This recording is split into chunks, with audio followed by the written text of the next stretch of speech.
SP ఆయన ఆ మండలానికి ఆయన ఒక కలెక్టర్ స్థాయి వ్యక్తి. అలాంటి వ్యక్తిని కూర్చొని దుర్భాషలాడుతూ బూతులు తిడుతూ కులం పేరు మీద దూషిస్తూ ఇది కూర్చోబెట్టి ఇది ఒక పరిపాటి అయిపోయింది. ఇది ఇక్కడితో ఆగాలి. ముఖ్యంగా రాయలసీమ ఎక్కడైతే ఉందో మీకు ఇలాంటి ఆధిపత్యపు ధోరణి ఉందో దీన్ని అందరూ సమిష్టిగా ఎదురు తిరగాలని మనస్ఫూర్తిగా నేను ఆకాంక్షిస్తున్నాను. మీరు కూడా పాల్పంచుకోమని కోరుకున్నా. అలాగే చాలా స్పష్టమైన ఆదేశాలు ఇచ్చాం. పోలీసు ఉన్నతాధికారులకు కానీ కలెక్టర్ గారికి కానీ ఎమ్మెల్యే గారికి మొత్తం అందరం కూడా సమిష్టి ఒకటే నిర్ణయం తీసుకుని ఇలాంటి భవిష్యత్తులో రాకుండా పునరావృతం కాకుండా ఉండాలని మనస్ఫూర్తిగా మేమందరం నిలబడి ఉన్న ఈ మాట మీద. అందుకని తెలియజేసుకుంటూ ఇప్పుడు గాలివీడు మండలంకి వెళ్ళి ఎలా జరిగింది వీటి మీద నేను అక్కడ మాట్లాడుతూ ఉన్నాను. అది కూడా కలెక్టర్ నా దృష్టికి తీసుకొచ్చారు. ఇందాక దారిలో నాగేంద్ర అని ఒక రైతు దాదాపు 3 ఆయన కుటుంబ సభ్యులు బిడ్డలతో సహా భార్యను కూడా ఒక్క నిమిషం సంబంధం ఇది నా దృష్టికి దిగ్గని చెప్పారు నాకు. ఇది 2 అంశాలుగా మేము చర్చిస్తున్నాం. దాని ఇన్వెస్టిగేషన్ జరుగుతూ ఉంది. ఒకటి, అంతకు ముందు రోజే మ్యూటేషన్ మీద మేము తిరిగి ఆయన పొలం ఆయనకు వచ్చేస్తుంది. ఆయన ఎవరి దగ్గర అప్పు తీసుకున్నారంట. ఆ సదరు వ్యక్తి దగ్గర తిరిగి ఆయన మీద రాయించుకోవడానికి ఆయన మ్యూటేషన్ కూడా జరిగింది. అంటే దాని అర్థం ఏంటంటే అప్పు తీర్చడానికి సంసిద్ధంగా ఉన్నారు, ఆయన దగ్గర డబ్బులు ఉన్నాయని అర్థం. ఈ పరిస్థితి ఆయన చీనీ తోటలోనే ఉరి తీసుకున్నారని చెప్పారు. చీనీ తోట కూడా కాపుకి వచ్చింది. అలాగే కొర్రల పంట వేశారు. ఆ కొర్రల పంట కూడా మొన్న హార్వెస్ట్ అయింది. దాన్ని కూడా దిగుబడి వచ్చింది, దాన్ని కూడా అమ్మేశారు.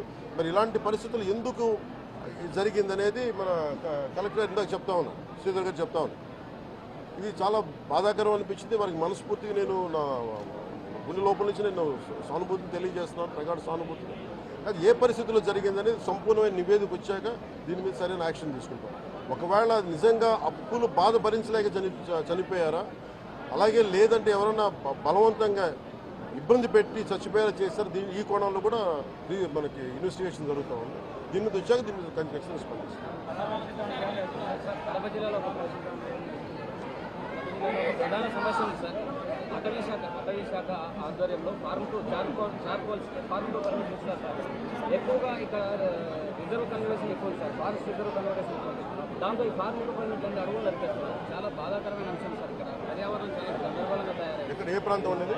మొత్తం అంతా ఉంది సార్. మొత్తం ఉమ్మడి కడప జిల్లాలో ఎక్కువ బదివేలు ఉంది, భీమటం ఉంది. నేను అతి కొద్ది రోజుల్లోనే కలెక్టర్ చేసి దీన్ని ఒకసారి రివ్యూ పెట్టండి. ఫారెస్ట్ డిపార్ట్మెంట్తో కూడా ఒకసారి నేను అన్ని ఫేక్ చార్కోల్ దీని మీద మేము ఖచ్చితంగా మీరు పెట్టండి. అంటే పర్సనల్ రివ్యూ ఇక్కడికి వచ్చి మేము రివ్యూ చేస్తాం.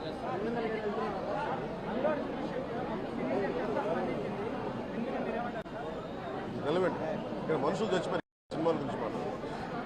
కొంచెం పెద్ద మనుషులు,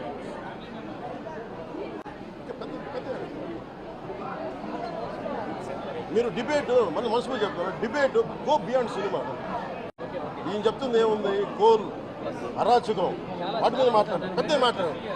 ఎందుకు మీ ఇద్దరు పొత్తు పోవాల్సి వచ్చింది, ఎందుకు విడిపోవాల్సి వచ్చింది, ఎందుకు విడిపోయినారు, ఎందుకు కలుస్తున్నారు? జనాల్ని ఇంకా మీరు మేము ఏది చెప్పినా కానీ సినిమా ప్రపంచంలో ఏదైనా నడిచిపోతుంది ఆ విధంగానే ఉంటారు. సినిమా అంటే వన్ సైడ్, నువ్వు ఏది చెప్తుంటే అది వింటా అంటారు, నచ్చకపోతే బయటికి పోతుంటారు. కానీ జనం దగ్గరికి వచ్చినప్పుడు మనం మాట్లాడే దాంట్లో స్థితప్రజ్ఞత ఉండాలి. మనం ఏం చెప్తున్నామో ఆలోచిస్తూ ఉండాలి. సో నీ మటుకు నువ్వు ఎలా పోవాలంటే అలా రావాలంటే ఎలా అవుతుంది జనాలు? సో ఈరోజు పవన్ కళ్యాణ్, చంద్రబాబు నాయుడు గారు ఇద్దరు పొత్తు గురించి ఆలోచించండి. ఎందుకు కలుస్తున్నాడు, ఎందుకు విడిపోతున్నాడు, వాట్ మేడ్ హిమ్, ఎందుకు రోడ్డు మీద పడి దొల్లాడాల్సి వచ్చింది? అరెస్ట్ అక్రమం అంటారు, ఏ విధంగా అక్రమమో చెప్పండి. సిఆర్పిసి 50 నోటీస్ ఇచ్చిన తర్వాత కాకుండా ఇంకే విధంగా అతన్ని కంట్రోల్ లేక అరెస్ట్ చేస్తారో చెప్పండి. ఏ తప్పు చేయలేని, ఎవరిని ఏమీ చేయలేని వైఎస్ఆర్సీపీ వాళ్ళందరినీ కూడా గవర్నమెంట్ లేకొస్తే బట్టలు కూడా తీసుకొట్టి జైళ్ళల్లో వేస్తామన్న నువ్వు తప్పు చూపించేసి ఈరోజు లోపలికి వెళ్తే నువ్వెందుకు సంబరపడతావు, నువ్వెందుకు బాధపడతావు? Tell me one good reason ఎందుకు మీరు కలుస్తున్నారు. జనాలకైతే చెప్పాలిగా. కేవలం జగన్ మీద వ్యతిరేకత, ఓటు చీలనివ్వకుండా, నీదేమన్నా ఓటు చీలకుండా కాదు నువ్వు పార్టీ పెట్టినది, ఓట్లు సంపాదించుకోవడానికి పార్టీ పెడతారు. నేను ఒక పార్టీ ఎస్టాబ్లిష్ చేస్తే మినిమం 50% ఓట్లు రావాలి అని చెప్పేసి పనిచేయాలి. రాజకీయాల్లో 1+1 ఎప్పుడు 2 కాదు. వీళ్ళు అనుకుంటున్నారు 1, 1, 2 కానే కాదు. 100 ఎగ్జాంపుల్ చెప్తాం. బొబ్బిలి రాజులు, అశోక్ గజపతి రాజులు సంవత్సరాలుగా వాళ్ళ ఇద్దరి మధ్య వైరుధ్యాలు ఉండేది. ఇద్దరిని కలిపినాడు, ఇద్దరు ఓడిపోయినారు. రాయలసీమలో ఆదినారాయణ రెడ్డి, రామ్ సుబ్బారెడ్డి సంవత్సరాలుగా కుటుంబాల మధ్య వైరుధ్యాలు ఉండేది. ఇద్దరిని కలిపినారు, ఇద్దరు ఓడిపోయినారు. కోట్ల సూర్యప్రకాష్ రెడ్డి, కేఈ కృష్ణమూర్తి ఇద్దరిని కలిపినారు, ఇద్దరు పోయినారు. తెలుగుదేశం వాళ్ళనందరినీ కూడా చంపుకుంటూ తన రాజకీయ క్రీడలో ఎదిగిన జేసీ ప్రభాకర్ రెడ్డి, జేసీ దివాకర్ రెడ్డి వైసీపీలోకి ఎదురుగా వచ్చి నిలబడినారు, ఓడిపోయినారు. సో రాజకీయాల్లో ఎప్పుడు 1+1 2 కానే కాదు. అది గుర్తుపెట్టుకోండి. మీరిద్దరు కలిసినంత మాత్రాన ఓటర్లు కలుస్తారనుకోవడం తప్పు. పాలసీలలో మనం జనాలకు ఏం చెప్తున్నామో అది ఇంపార్టెంట్. వాటిని వదిలేసి ప్రజల్ని మభ్యపెట్టి మోసం చేసుకొని ముందుకు పోవాలనుకుంటే ఖచ్చితంగా తన పద్ధతిలో చేస్తారు. ఈరోజు వాళ్ళు కలుస్తారు ఇదని కాదు. వాళ్ళు చంద్రబాబు నాయుడు 40 ఏళ్ళ ఇండస్ట్రీలో 175 చోట్ల క్యాండిడేట్లు లేరు వాళ్ళకు. అందుకు పొత్తుపోతున్నాడు. ఇతనికి 20 పోతాడో 25 పోతాడో, అంతకంటే ఎక్కువ కూడా తీసుకోలేడు. అతన్ని మళ్ళీ చెప్తున్నా, రాసి పెట్టుకోండి. పవన్ కళ్యాణ్ గన ఎవరైనా ఓడిస్తారు అనుకుంటే వైసీపీ వాళ్ళకంటే తెలుగుదేశం వాళ్ళే కంకణం కట్టుకొని ఓడిస్తారు. ఎందుకో తెలుసా? పవన్ కళ్యాణ్ లాంటి వాళ్ళు అసెంబ్లీకి వస్తే చంద్రబాబుకు న్యూసెన్స్ వాల్యూ ఎప్పుడు ఇంకొక అడ్డంగా కూడా తయారైనట్టే. సో జరిగే ప్రతి అవినీతి మీద విచారణ జరుగుతుంది.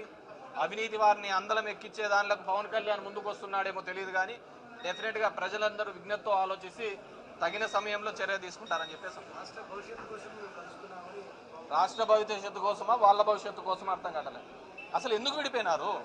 ఆయనే కదా చెప్పినది అవినీతి జరిగిందని. మరి అవినీతి మీద చర్యలు తీసుకుంటే కలవడం ఏంది? ఇది ఎక్కడుంది? నీ సినిమాల్లో ఎక్కడ కనపడలేదు ఇట్లాంటిది. సినిమాల్లో కూడా చూపిరు కదా ఇట్లాంటివన్నీ.